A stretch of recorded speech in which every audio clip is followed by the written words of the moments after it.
C'est là que tout a commencé, dans la grande forêt. La grande forêt des contes, la grande forêt des songes.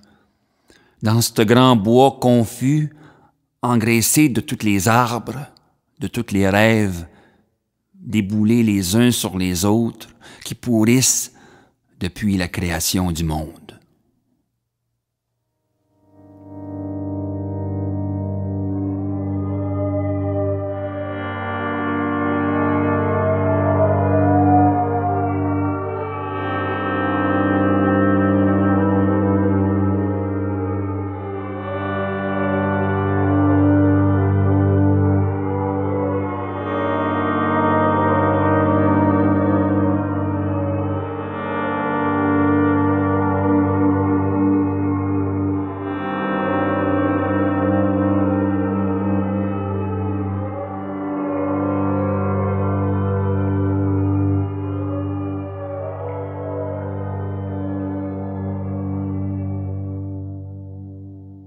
Dans ce temps-là, il y avait un homme, il s'appelait Naskanawidge. Puis Naskanawidge, il n'avait pas vécu une ben bonne vie. C'est peut-être pour ça que l'esprit du mal, qu'il travaillait toujours par en dedans, l'avait condamné à courir le loup-garou à tous les hivers. L'homme, il était veuf. Il n'avait pas trouvé à se remarier à cause de sa réputation. Ça fait qu'il vivait avec le plus vieux de ses fils, qui s'appelait Amisk. Puis Amisk, il y avait une femme, puis 2 beaux enfants. Un soir, Naskanawidge est sorti de chez eux, puis s'est changé en loup-garou. Il a marché, il a été dans le bois sans trouver rien ni personne. Puis quand il est revenu, Amisk était parti chasser. Il est allé voir la femme, il l'a mordu au cou tellement fort qu'elle en est morte. Après, il est allé du côté des enfants qui dormaient. Le plus petit, il n'a même pas pris la peine de le réveiller. Mais quand Amisk est revenu de sa chasse, il a trouvé son père, loup-garou, accroupi devant les braises d'un feu, en train de faire rôtir le plus vieux de ses garçons. « Qu'est-ce que tu fais là? Es-tu fou? »« Je suis pas fou. J'ai faim. » Goûte, c'est bon. Amisk s'est mis à pleurer. Tout ce qu'il a pu faire, c'est regarder son père, finir son festin tout seul, après quoi, le loup-garou il a disparu dans la nuit.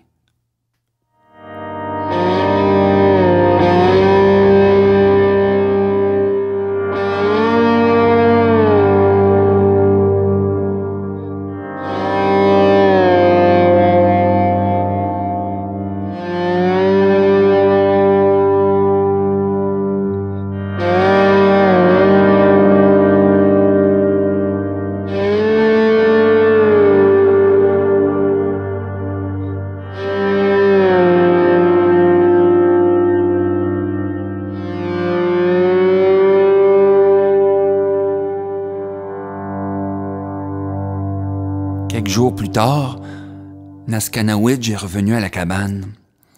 Amisk était encore parti chasser. Il est allé voir l'enfant, le plus jeune, celui qui avait épargné la première fois. Il a pris un couteau puis il l'a piqué à différents endroits, voir s'il avait engraissé, mais il le trouvait encore trop petit. Alors il s'est enfui.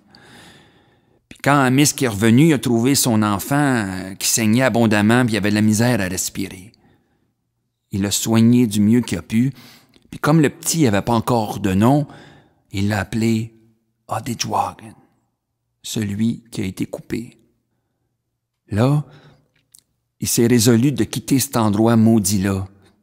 Il se préparait à s'en aller, quand tout d'un coup son père est revenu, il a dit « Non, tu t'en vas pas, tu vas rester, même que tu vas m'aider à faire ce que j'ai à faire, sinon il t'arrivera à toi la même chose qui est arrivée aux autres. » Amisk a baissé la tête sans dire un mot.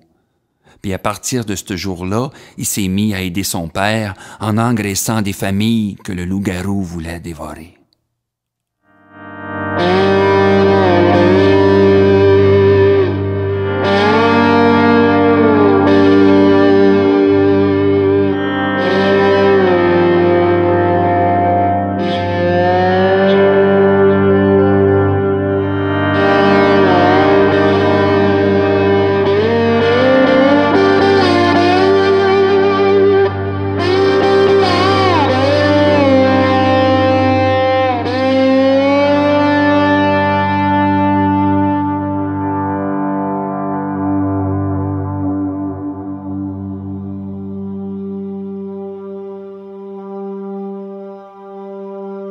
Une fois, il y avait 3 cabanes côte à côte.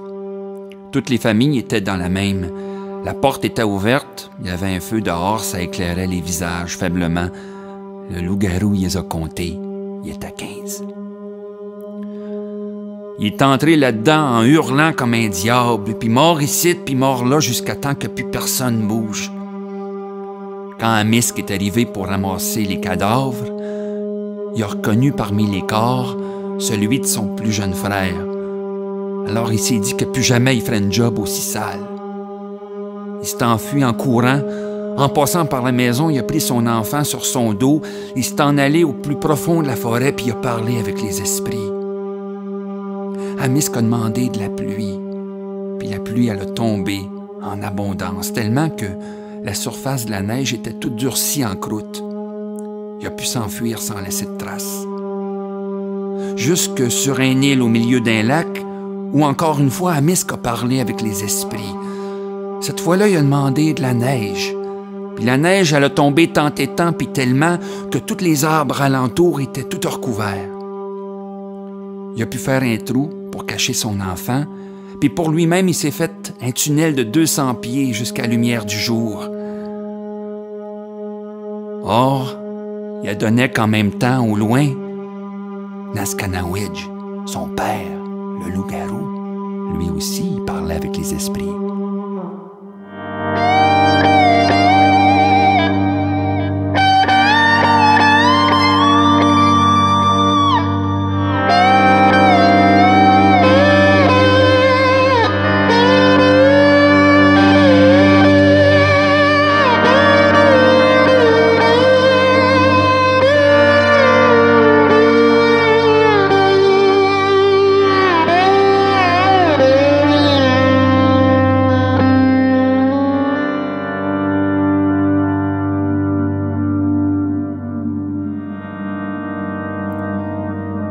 Il voulait savoir où ce qu'était passé son fils puis son petit-fils.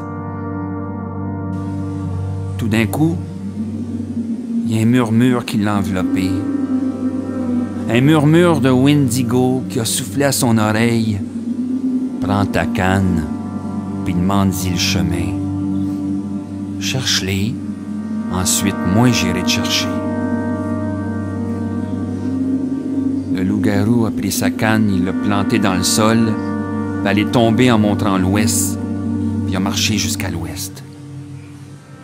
Après, il a pris sa canne, il l'a plantée dans la neige, elle est tombée en montrant le nord, puis il a marché jusqu'au nord. Rendu là, il a planté sa canne, mais elle n'est pas tombée. Naskanawidge s'est mis à creuser comme un fou, avec ses mains nues dans la glace. Il ne trouvait rien, personne. Là, il y a un grand vent chaud qui s'est élevé, puis un grand murmure qui s'est mis à tourner. Tourner, un murmure chaud qui faisait fondre la neige, qui devenait de l'eau de plus en plus chaude, de plus en plus bouillante. Le loup-garou y endurait les plus maudits tourments. C'est ça que les vieux y comptaient. Il paraît que la dernière chose qu'on a aperçue, c'est un loup-garou qui s'enfonçait dans une mer de feu. Il n'y en a plus jamais eu dans le pays de la Manoine par après.